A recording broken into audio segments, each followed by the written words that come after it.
Hi everyone, Lisa Haven here, and I've got a critical report that I'm going to ask you to share with everybody you know. But in this report, I'm going to reveal that an NIH insider is coming out in the open after having been gagged by the government. You see, if you're a nurse, a doctor, an ER doctor, or some kind of virologist or insider of some sort, you are told you cannot talk about what's going on with the coronavirus. You have to stick to the main narrative and talking points. Well, thankfully, some people are starting to come out. And in this particular report, I'm going to reveal to you that this insider has inside information that they think the American public needs to know. And I'm going to share it today. So just what was it that the insider leaked about the COVID-19 pandemic that you need to know about? Well, take a look at the article on where I found it on zerohedge.com, and it's titled, NHS Consultant Says That Staff Are Being Silenced Over COVID-19. Now, before I go on, I want to leave a quick disclaimer out there. The person who came out to, divulge this information was unable to share their name for a couple of reasons. One, it would put their family at risk, and two, the person would lose their job, their income, their livelihood, their health insurance, and the whole 9 yards. So obviously, the person came out, told the information, which has been verified by the source and also verified by other nurses and ER doctors that have come out in the open and said, yes, this is exactly what we are seeing. So verified on multiple parts. But let's dive into this and see what they had to say. So here is what the NHS consultant at the hospital in Surrey, right, says in regards to the COVID-19 pandemic. And they begin. In my opinion, and that of my colleagues, there has been no COVID pandemic. Now, let me just pause right there. What they're saying is, yes, coronavirus is real, and they're going to clarify that later, but the pandemic is blown out of proportion, meaning it's nowhere near as bad as they claim. But let me go on. Certainly not in the Surrey region. And I have heard from other colleagues, this picture is the same throughout the entire country. Our hospitals would normally expect to see around 350,000 outpatients a year. Around 95,000 are admitted to the hospital in a normal year, and we would expect to see a similar figure. Perhaps like 100,000 patients pass through our A&E department. In the months from March to June, we normally expect 100,000 patients, around 30,000 admitted to the hospital, and about that many through the A&E this year. And these figures are almost impossible to get a hold of.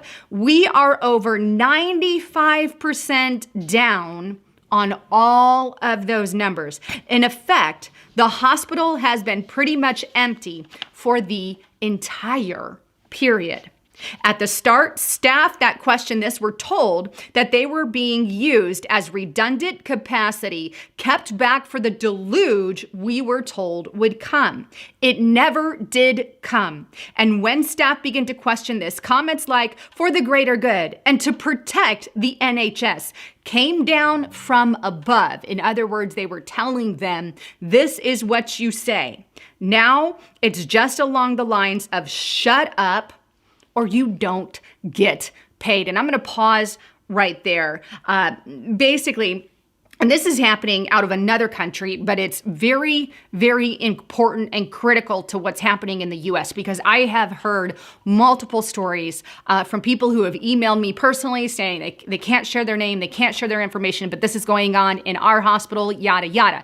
Now, mind you, some hospitals can go up and do go down. Some can get busy and some can't get busy, but a majority are not seeing a mass influx, a deluge of COVID-19. And that's according to this particular source. And even right here at home, we might have one hospital filled at one point in time, but it is no different than what happened in 2018, January, February. I want to encourage you, Google it or go to Restricted Republic. But in 2018, the flu, right, hit our hospitals much worse than the COVID pandemic is. But I'm sidetracking. Let's go on. The few COVID cases that we have had greatly repeated tests, and every single test counted as a new case. In other words, they retested the person over and over again, and each time they retested, it was counted as a fresh new number of COVID. We were almost exponentially inflated. It could be that COVID cases reported by hospitals are between 5 to 10 times higher than the number of real cases. There has been no pandemic, and this goes a long way to explain why figures for the UK are so much higher than anywhere else in Europe. Now, obviously, this is out of the UK. The trust has been running empty ambulances during lockdown and is still doing it right now. In other words, they're running empty ambulances.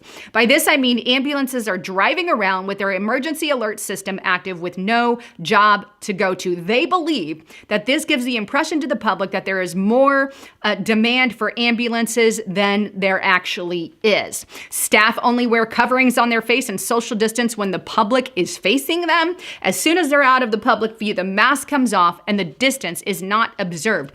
Indeed, jokes are made about the measure.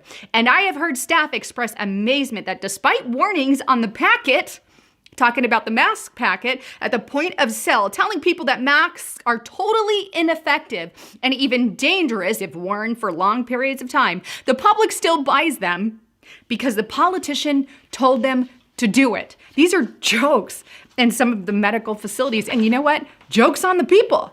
If they're sitting here following every word and eating it up, I have nothing to say other than right on the packet of the mask, it says it does not prevent coronavirus. Yet, here we are.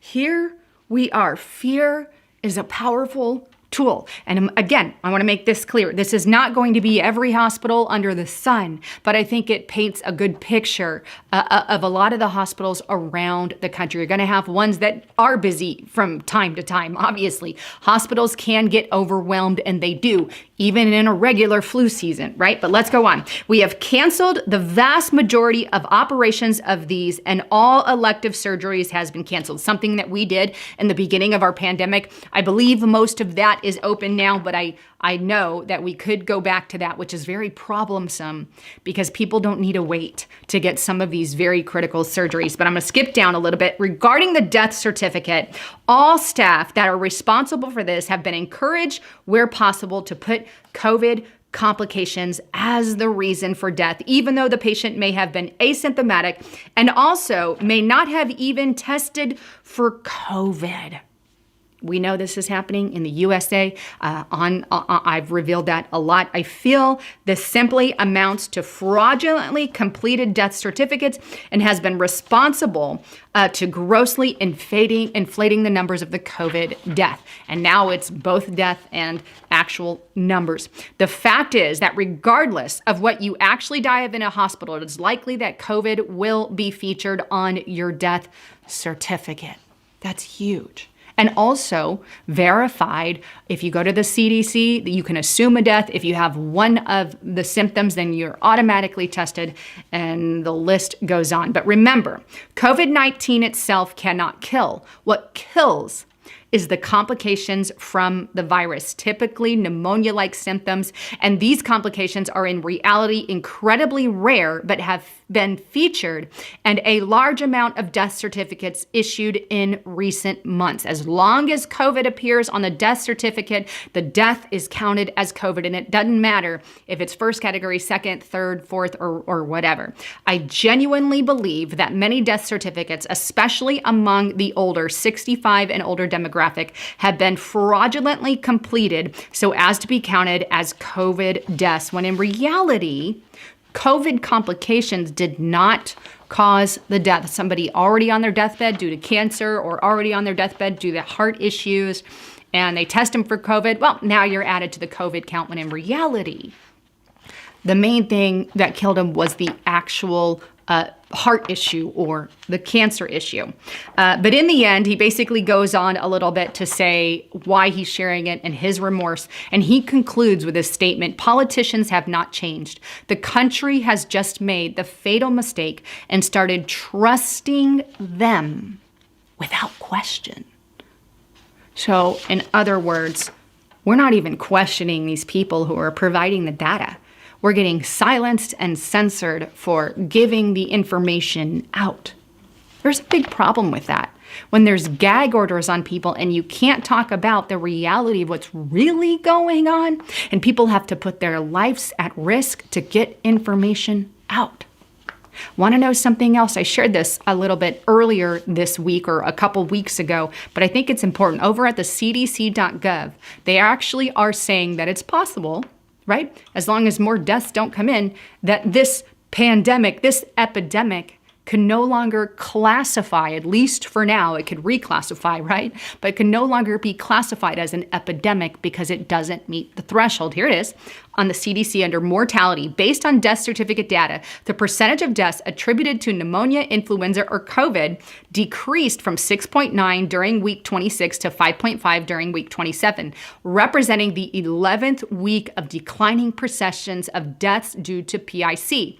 The percentage is currently below the epidemic threshold, but will likely change as more death certificates are processed, particularly for recent weeks. In other words, if we get more deaths in, it could go back into that level, yada, yada. But seeing that we are implementing, killing our economy, killing people's health care, right? You put them out of a job, they don't have health care. You put them out of a job, they don't have money to eat. You put them out of a job, crime rises, stress on the body rises, more people die. And we're doing this for what? Something that's barely along the threshold of being classified as an epidemic, at least for now, right? There's a lot more to the story. Please share this video with everyone you know. Thanks again for tuning in. I'm Lisa Haven, signing out.